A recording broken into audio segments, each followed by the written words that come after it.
Ay, nanginayang lang ako sa pag-aaral niya. Kasi hindi mo masabi ang panahon ngayon pagka nagtatabi ang babae at lalaki. Ang pangit na po kasi ng dating talaga. Parang hindi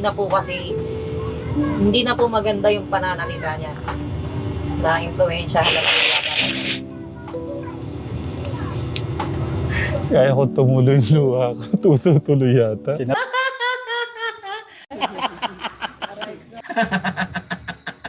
Si Kuya Martin po, sa mga hindi po nakakaalam, sa mga hindi lang po nakakaalam, no? Si Kuya Martin po is isa po sa nag-alaga kay Dave o umampon kay Dave nung mga panahon na si Dave ay talagang hirap sa buhay, walang matirhan at pinalayas.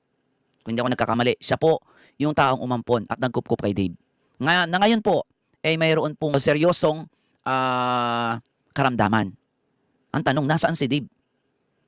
Nasaan si Dave sa mga panahong ito? Samantalang nung si Dave ay lugmok sa kahirapan, si Kuya Martin ang sumalo sa kanya. Ngayon, ang tanong, nasaan si Dave? Na yung dating lugmok sa kahirapan, talagang humarurot na pataas. Okay? Nagbago na ang buhay. Diba? Ngayon, nasaan si Dave? Diba? Ang tanong, hindi man lang niya mapuntahan si Kuya Martin. Madalaw man lang, kahit hindi na niya bigyan ng pera. Diba? Kahit hindi niya bigyan ng pera. Presensya niya lang. Yung bagang, may pinagsamahan sila. Itong taong tumulong sa akin, pupuntahan ko.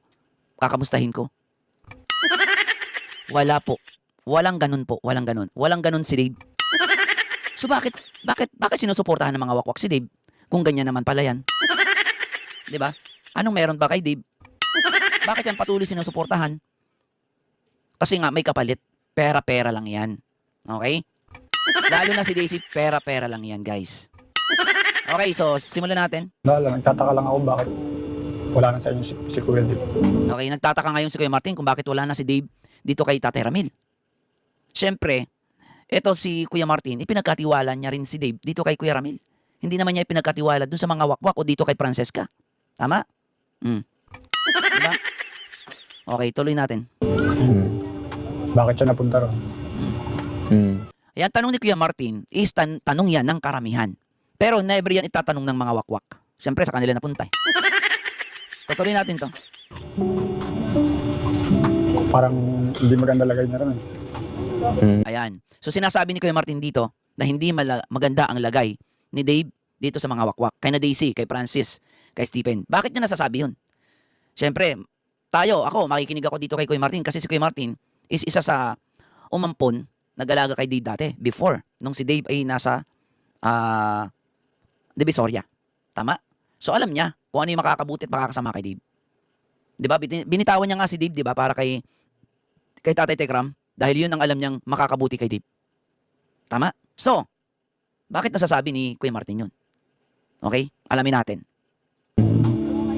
Kasi nung pumunta ako ng birthday niya, Okay. Si Kuya Martin pala ay imbitado ng birthday ni Dave. Hi. So, meron tayong malalaman dito. Okay, pakinggan natin guys. yung mga hindi naman dapat niyang gawin, ginagawa niya. Yun. Okay? Si Kuya Martin na yan, imbitado dun sa birthday and nakikita niya kung ano ang ginagawa ni Dave doon. Di ba? So, kita niya. So, ibig sabihin, si Tatay Tekram hindi nagsisinungaling. Huling-huli sa akto. Di ba? Dahil mismo na yung imbitado sa birthday ni Dave noon, kitang-kita niya at eto na yung revelasyon niya ngayon. Okay, pakinggan natin. Tulad na ng pag-iinom. Okay, nagiinom. Di ba? Nag-iinom. Okay? So 18 ka pa lang, nagiinom ka na. Di ba? Parang hindi magandang tingnan pa rin kahit 18 ka na. Tapos may kasama pa siyang babae matulog. Ganun. Naku po, eto na. May kasamang babaeng matulog. Eto na yon. Yun ang minor. Minor. Ibig sabihin, mas bata kay Dave. Mga 16 or 17. So, sa makatuwid, si Dave ay nasa saktong gulang na. Nag-18 na siya. And then, meron siyang babaeng kasama na minor de edad. Ang tanong ko, pwede na bang kasuhan si Dave dito? Dahil nag-take home siya ng minor de edad? Pwede na bang kasuhan, guys? Sa pagkakaalam ko, pwede pong kasuhan si Dave. No? Dahil nag-take home siya at kitang-kita witness po si Kuya Martin dito. Oh my God. Nung birthday niya, doon kami sa may resort. Nung natulog kami, hindi ko alam nandun pala. Doon pala natulog. Tapos pagbukas niya ng pinto, tumambay kasi ako sa salon na eh. Oo, sa terrace. Tapos pagbukas niya ng pinto, lumabas siya. Tapos may lumabas na dalawang babae. Dalawang babae pa. Naku po.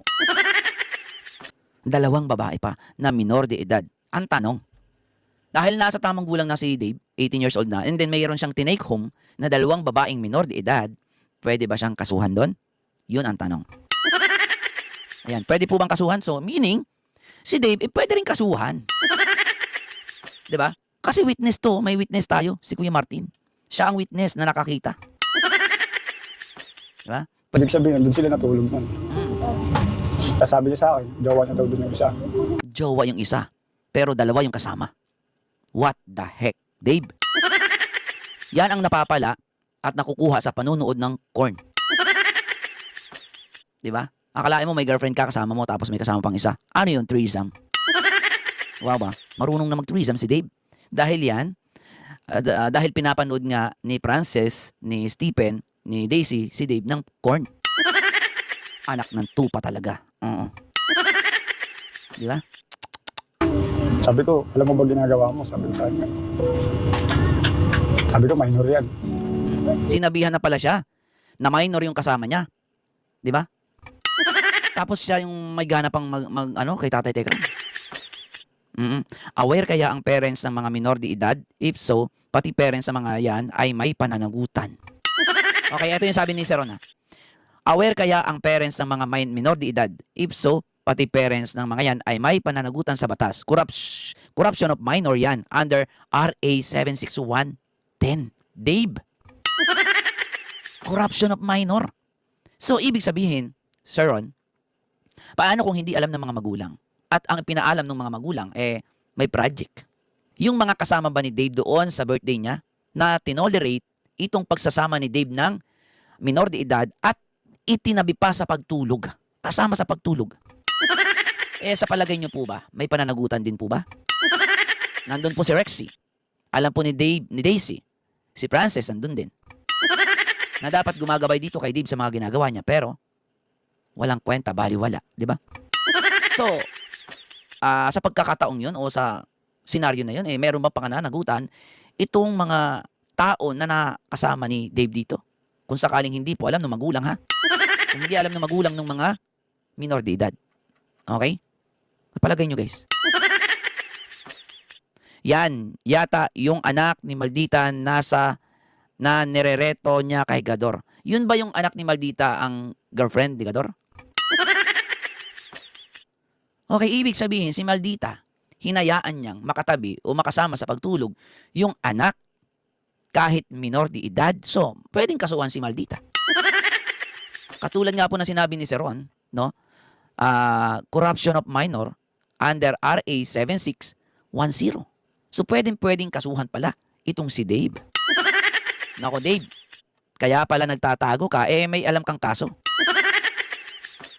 Si Gador ang kasuhan, I guess, may pananagutan din kasi alam naman nilang minor. Mga yon, sana may makapag-enlighten sa atin na lawyer. Yes, sana nga ano. So, pwede nating ireklamo yan. No? Pwede yan. Pwede silang kasuhan. O, di ba? So, malinaw dito, Dave, pwede ka makakasuhan dito. Okay? Kapag napatunayan itong sinasabi ni Kuya Martin. Malamang, aalma yan si Daisy, si Stephen. Malamang, ibabash nila to si Kuya Martin. Tingnan natin kung magagawa niyong ibash yung tao na may malubhang karamdaman. Ayoko tumawa guys. Ito na lang patawanin ko. Aray ko, ang sakit. Nanunoy lalamunan ko. Diba? Hindi, seryosong usapan kasi ito guys, no? Seryosong unlevised si Boy. Kaya seryosong usapan kasi ito guys. No, kung mapapatunayan na totoo itong sinasabi ni Kuya Martin, pwede pong kasuhan talaga si Dave dyan. Oo. Malamang, no? Sa palagay nyo. Yan kasi payo ni Biena, bumuntis si Dave. Ayan. Pwedeng kasuhan po si Biena din dito kasi siya yung nag-utos kay Dave na mambuntis ng babae kahit minor de edad. May video. Okay? May video. Nabash nga na nga nila si Martin sa live ni BJ Calabaw kanina. Scripted daw ang vlog. Kawawang Martin ganun. Guys, ito talagang mga wakwak na ito. Halatadong mga demonyo. Okay? Kasi alam niyo bakit? Tingnan mo, yung tao may sakit, sa palagay nyo magsisinungaling pa yan, mga tanga. Sa palagay nyo magsisinungaling pa yan sa kabila ng sakit, sa kabila na may malubhas siyang sakit? Mga gago, no? Hindi nyo na lang tanggapin na po yung kargador na, sorry guys, yan si Dave, talaga namang ang laki na ng pinagbago. Hindi na yun yung Dave na dati, na hinangaan nating lahat. O hinangaan ng marami, di ba? Gago ka pala eh. Di ba? Alam mo may sakit na yung tao, sa palagay mo magsisinungaling pa yan. Sige. Okay, tuloy tayo. Ilang beses ko sinabihan niya. Tawanan lang ako. Ayun lang. Tatawa lang tapos Di ba? Pag sinabihan daw niya si Dave, tatawanan lang. Aroy. Ganon yung Dave nyo, no? Yung pinagsasabihan siya pero tatawanan niya na parang nakakaloko. Di ba? yung tawa niya parang pangasar pa. O, di ba?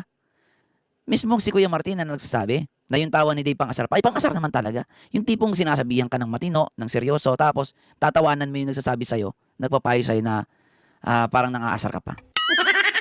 Yun ba ay gawain ng isang bata o isang katulad ni Dave na maraming humahanga sa kanya before? Di ba? Hindi na yung ugali ng matinong bata o matinong tulad ni Dave. Di ba? Hindi na yung ugali ng ganun. Yun talaga sumasalamin yun sa mga wakwak na yan. Diba? Obviously naman na nagsasabi ng totoo si Kuya Martin. Hindi. Ganito po kasi yan, Ate Sweet 18. No? Ang una-una ko tinitingnan dyan, meron siyang karamdaman na malubha eh. Siyempre, anytime, pwedeng may mangyari sa kanyang hindi maganda. Sa palagay nyo, iisipin niya pa magsinungaling. Nak ng teting kayo, di ba kayo nag-iisip mga wakwak kayo? Nako. Nasasaktan ka sa nakita mo sa kanya. Opo, parang ganun po. Hindi naman na dapat niya munang gawin yun eh. Diba? Sasabihin nyo, scripted, nagsisinungaling. Kasalanan ba niya kung mayroon siyang concern pa rin kay Dave? No, kahit nawala na sa kanya si Dave. Siyempre, isa siya sa nag-alaga kay Dave eh. Kayo ba, ano bang ambag nyo kay Dave? Inalagaan nyo ba si Dave noon? Etong taong to, si Kuya Martin na to, malaki ang ambag sa buhay ni Dave, ha? Dahil kung hindi niya inampon si Dave nung time na nasa Divisoria siya, saan siya matutulog? So, ibig sabihin, may natutulugan pa rin si Dave, hindi siya pag-alagala sa Divisoria. Okay pa rin yung buhay niya noon. May natutulugan siya. Ang problema lang is nagtatrabaho siya sa murang edad. Pero meron siyang natutulugan. Diba? Hindi siya kung saan-saan natutulog lang. Ang daming mga bata sa Divisoria na kung saan-saan natutulog lang, diba? So, swerte pa rin si Dave nung time na yun. Diba? Kasi kailangan makatapos ka muna ng pag-aaral. Wala kang pag-aaral dito. Hindi ka makatapos, wala kang magandang trabaho. Parang ganun, sinabi ko sa kanya yun. Kaso hindi siya nakikinig. Ayan. Matigas ang ulo kasi hindi nakikinig. Ayan na, sinabi na. So, paano pa kaya kay Tatay Tekram? Diba? Kay Tatay Tekram nga, hindi na nga nakikinig yun eh. So, ibig sabihin, yung sinasabi ni Tatay Tekram is, kaya naman pala na pagbubuhatan ni Tatay Tekram ng kamay si Dave, hindi na talaga nakikinig. Matigas na talaga ang ulo. Bakit nyo pa kasi pinagtatanggol yung pusang gala, putik na yan? Matigas ang ulo. Oh, 'di ba? Hindi ko alam kung bakit pinagtatanggol pa ng mga wakwak yan eh. Oh. Kasi Kala ko hindi na ako iiyak. Nag-live po kami. So syempre, nakasama po. Shoutout muna kay Ate Erfa Amparado, kay Cam, kay Scotch, Chat, ayan, kay Robert B, Papa Bear, pa blue name na lang. Sige. Ayan. Okay, may blue name ka na ha. nauna tayo kami doon 2 araw. Ilang araw po kami nag-stay. Nakasama po namin Nakita sila. po kasi namin kung paano na siya kumilos. Ayan ha, nasilayan daw po nila kung paano na kumilos ang isang kargador. Yung dati na mahiyaing kargador, yung dati na mabait na kargador, kitang-kita na nila yung pinagbago at paano nang kumilos. Okay? Sumayabang na, naging hambog na, naging bossy na. Di ba? Grabe. Siyempre, si Martin po, inaano ko. Nakasama niya po, inampun niya po si Dave. Parang, ang pangit na po kasi ng dating talaga. Parang hindi na po maganda yung pananalita niya. Hindi na rin maganda yung pananalita daw ni Dave. Okay? So, yan na. Naimbitahan sila doon sa event o doon sa birthday and nakita nila. No? Na hindi na maganda yung pananalita. Ibang-iba na yung kilos, yung galaw. Di ba? Doon pa lamang sa nagsama siya ng ng minor de edad eh. Ni hindi man lang ni wala man lang nagsabi sa kanya it's either si Biena, si Rexy, si Francis na mga nasa likod, wala silang pakialam kay Dave. Kung anong gawin ni Dave. Ang importante sa kanila, pumeray. Pero talaga yung importante sa mga wakwak na yan. Okay? Hindi yan, kunyari lang yan sila may concerns kay Dave. Okay? Pero ang totoo niyan, gusto nilang pumera dahil akala nila sikat si Dave. Na-influensya. Kaya ko tumuloy yung luha ko. Tutuloy yata. Sinabihan ko siya na ano, kilala mo ba yan? Ganyan. Baka pag iwanan ka yan. Hindi mo pa naman kilala lubusan yan. Sabi ko sa kanya. Hindi daw. Sige, okay. Sabi ko, decision mo yan, malaki ka na eh. Kahit pigilan ko, wala tayong magawa eh. Diba? Kahit pigilan, wala silang magawa. Kasi, wala na eh. Nalason na ng mga wakwak yung utak ni Dave. Kumbaga, itong mga wakwak na ito, pare-pareha sila ng ugali. Okay, pare-pareha sila ng ugali. Okay, ni Dave. Dalawa lang yan eh. It's either na talagang ginagamit lang nila si Dave para pagkaperahan. Kaya nila kinukonsentidor, kinukonsinte yung mga gawain nila. Okay? And, pangalawa naman, is pwedeng ganun talaga sila. Okay? So, ano masasabi nyo dito sa revelasyon po ni Kuya Martin? No?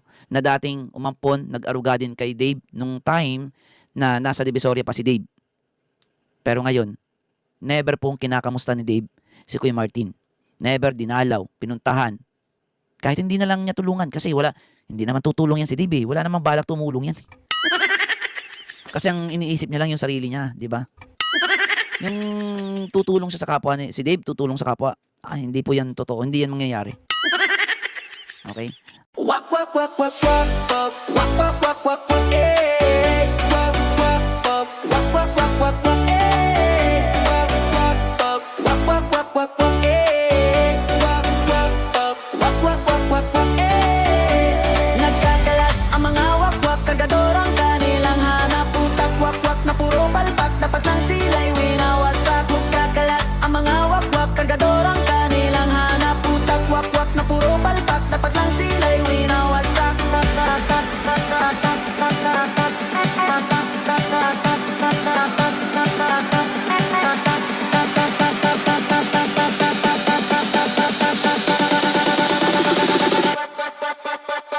Mga wakwak na dilat, magkakamuka, mukha silang bilat. Kaya pala pag naiinggit, mga mata nila'y di makapikit. Naghihintay, nagbabantay